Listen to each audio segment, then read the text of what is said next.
सुंदरपुर गांव का मुहाना हर सुबह एक नई हलचल के साथ जागता था। गांव के मोड़ पर जहां से शहर जाने वाली सड़क गुजरती थी, वही एक विशाल और शताब्दियों पुराना बरगद का पेड़ खड़ा था। उसकी घनी जटाएं जमीन को छूती थी और उसकी ठंडी छांव में हमेशा दो चार राहगीर विश्राम करते मिलते थे। लेकिन उस चौराहे पर एक चीज की हमेशा कमी रहती थी, कोई ऐसा सहारा जो वहां से गुजरने वाले थके हारे मुसाफिरों की भूख मिटा सके। इसी चौराहे के पास रामू अपनी बूढ़ी माँ और पत्नी सीता के साथ एक कच्चे घर में रहा करता था।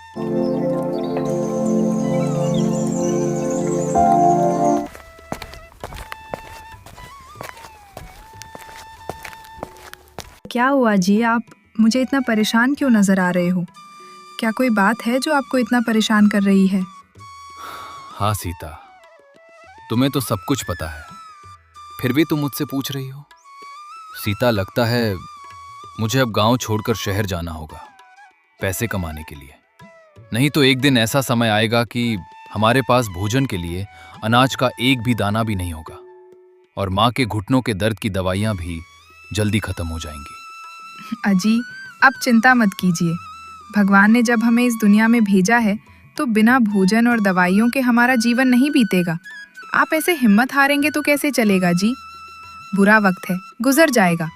शहर में तंग गलियों में किसी का नौकर बनकर रहने से बेहतर है कि हम अपने गांव में रहकर संघर्ष करें। और माँ जी को इस उम्र में अकेले छोड़कर जाना सही नहीं होगा। क्या रास्ता निकलेगा सीता? गांव में किसी किसान के पास काम नहीं है, सूखे ने सबकी कमर तोड़ दी है। शहर जाकर किसी सेठ के यहाँ कुली का काम कर लूंगा या ईंट गारा ढूंढूंगा। कम से कम माँ की दवाई के पैसे तो आ जाएंगे।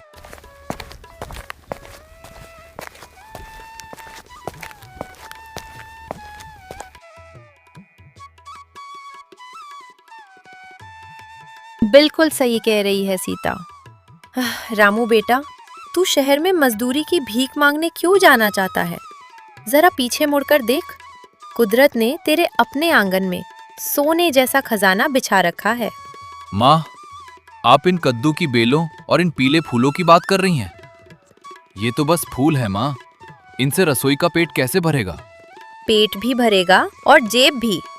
तू भूल गया क्या बेटा, जब तू छोटा था और बारिश के दिनों में तेरा मन कुछ चटपटा खाने का करता था तो मैं कद्दू के इन फूलों को बेसन में लपेटकर पकौड़ियाँ बनाया करती थी। तू उंगलियां चाट चाट कर खाता था। माँ, कद्दू के फूलों की पकौड़ी? बाजार में लोग आलू, प्याज, गोभी, पनीर की पकौड़ियाँ खाते हैं। भला इन फूलों की पकौड़ी कौन खरीदेगा? लोग सुनेंगे तो हंसेंगे और कहेंगे कि रामू का दिमाग खराब हो गया है जो फूल पत्ते तलकर बेचने लगा है। काम कोई छोटा बड़ा नहीं होता बेटा, नीयत बड़ी होनी चाहिए। और जो स्वाद और हल्कापन इस कद्दू के ताजे फूल में है, वो आलू प्याज के भारीपन में कहाँ? तू दुनिया की परवाह मत कर, मेरी बताई विधि से पकौड़ी बना और बरगद के नीचे ठेली लगा। अगर लोग उंगलियां न चाटने लगे तो कहना। हाँ जी माँ जी, सही कह रही हैं। मैं सुबह सुबह ओस से भीगे ताजे फूल तोड़कर साफ कर दूंगी। आप एक बार कोशिश तो कीजिए, हमारे पास खोने के लिए है ही क्या? अजी, माँ जी की बात मान लीजिए, सब ठीक हो जाएगा।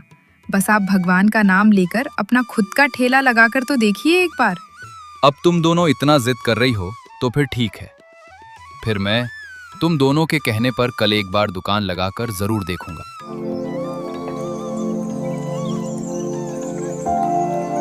और फिर अगले दिन ने लकड़ी की पुरानी ठेली ठीक की और उस पर बोर्ड लगाया, रामू के कद्दू के फूलों की स्पेशल चटपटी पकौड़ी।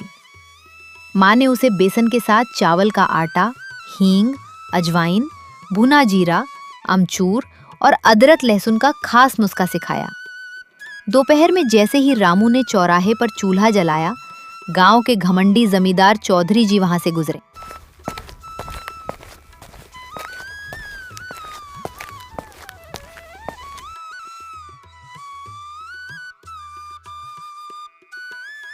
अरे वाह रामू भाई, क्या बात है। अब सुंदरपुर के लोग और बाहर के मुसाफिर बकरियों की तरह फूल पत्ते चबाएंगे क्या? अरे बेवकूफ, आलू प्याज बेचता तो 2 पैसे कमाता भी, ये फूल तलने का नाटक क्यों रचा है? चौधरी काका, आप गांव के बड़े हैं, एक बार खाकर तो देखिए। अगर आपको पसंद ना आए तो पैसे मत दीजिएगा और मैं अपनी ठेली अभी समेट कर चला जाऊंगा। अच्छा, मुफ्त का नाश्ता? ठीक है, लगा एक दोना। आज तेरा ये वहम भी तोड़ ही देता हूँ। रामू ने मसालेदार बेसन में लिपटे फूल को खौलते सरसों के तेल में डाला। छन्नन की आवाज के साथ सौंधी सुगंध पूरे चौराहे पर फैल गई। रामू ने कुरकुरी पकौड़ी पर चाट मसाला छिड़क कर हरी चटनी के साथ परोस दी।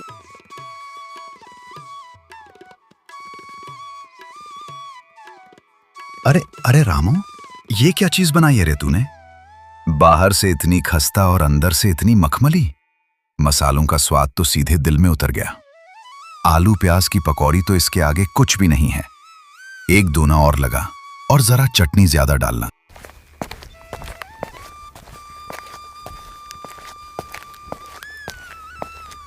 अरे रामू भैया, मैंने सुना है आप बहुत ही टेस्टी और कुरकुरी पकौड़ियाँ बेच रहे हो, और वो भी कद्दू के फूलों की। सच कहूँ तो मैंने आज तक अपने पूरे जीवन में कद्दू के फूलों की पकौड़ियाँ नहीं खाई हैं।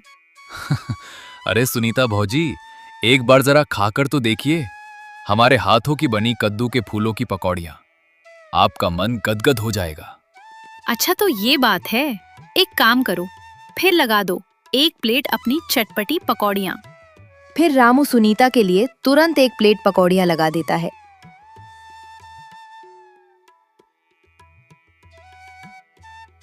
अरे वाह रामू भैया, मैंने सच में आज तक कभी इतनी टेस्टी पकौड़ियाँ नहीं खाई हैं। सच में एकदम जैसे तुमने कहा था। मन तो बहुत ही अच्छा लगा इन्हें खाकर। अब से तो मैंने रोज तुम्हारे हाथ की बनी पकौड़ियाँ खाने के लिए आया करूंगी। इतना कहने के बाद फिर सुनीता भाभी वहां से चली जाती हैं।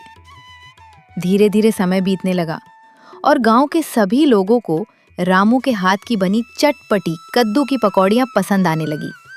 अरे रामू भाई, सच में जब से तुमने गांव के इस चौराहे पर अपनी दुकान खोली है, सच में हमें कहीं बाहर जाकर कुछ और खाने का तो मन ही नहीं करता है। हाँ भाई विक्रम, तुमने एकदम सही बात कही है। रामू, सच में हमें ये नहीं पता था कि हमारे गांव में एक ऐसा भी हुनर छिपा हुआ था। हुनर नहीं भाइयों, ये सब मेरी माँ और मेरी पत्नी की मेहनत का नतीजा है। नहीं तो आज मैं किसी शहर में जाकर मजदूरी कर रहा होता।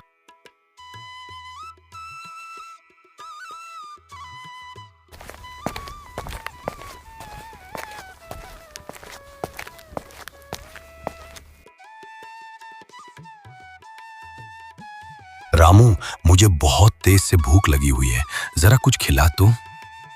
बस मुखिया जी, मुझे 2 मिनट का समय दीजिए। मैं आपके लिए करारी और गर्मा गर्म कद्दू के फूलों की पकौड़ियाँ लगा देता हूँ। क्या? कद्दू के फूलों की पकौड़ियाँ? रामू, तेरा दिमाग तो खराब नहीं हो गया है? भला फूलों की भी पकौड़ियाँ कोई खाता है क्या? अरे मुखिया जी, आप तो बेकार ही गुस्सा कर रहे हैं। अच्छा, आप एक बार जरा खाकर तो देखिए। अगर पसंद ना आए तो मुझे 1 भी रुपए मत दीजिएगा।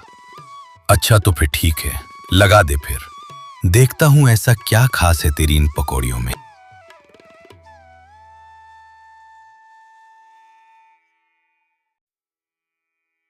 अरे वाह भाई रामू, सच में ये तो बहुत ही ज्यादा स्वादिष्ट पकौड़ियां हैं। मुझे तो पता ही नहीं था कि कभी मैं अपने जीवन में इतनी मुलायम, करारी और स्वादिष्ट पकौड़ियां खाऊंगा। रामू, सच में भाई, तुम्हारा कोई जवाब नहीं है। अरे मुखिया जी, आप भी ना। इस तारीफ का असली हकदार मैं नहीं, मेरी माँ और मेरी पत्नी सीता है।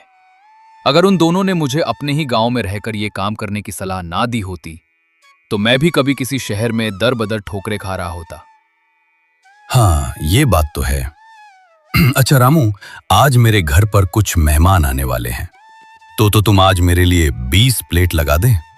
फिर रामू जल्दी जल्दी मुखिया जी को 20 प्लेट कद्दू के फूलों की पकौड़ियाँ पैक करके दे देता है।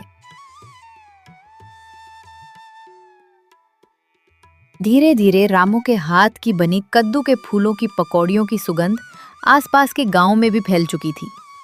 अब रामू को अपनी माँ की दवाइयों और भोजन के लिए गांव से बाहर जाने की जरूरत नहीं रह गई थी। सब कुछ अच्छा चलने लगा था। देखा रामू बेटा, अगर हम मेहनत और सच्चाई से अपने काम को करें और मेहनत करके खुद को आगे बढ़ाने की कोशिश करें तो भगवान भी हमारी मदद करता है। इसीलिए कहा गया है कि मेहनत करने वालों की कभी हार नहीं होती है।